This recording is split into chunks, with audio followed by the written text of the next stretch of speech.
Porsche 924. Average used value $13,315.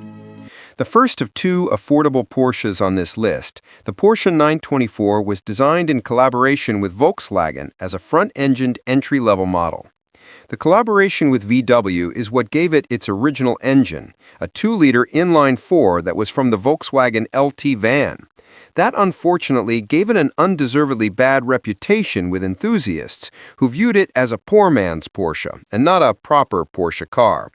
That didn't stop it from being a sales success, though, as just over 150,000 of them were produced.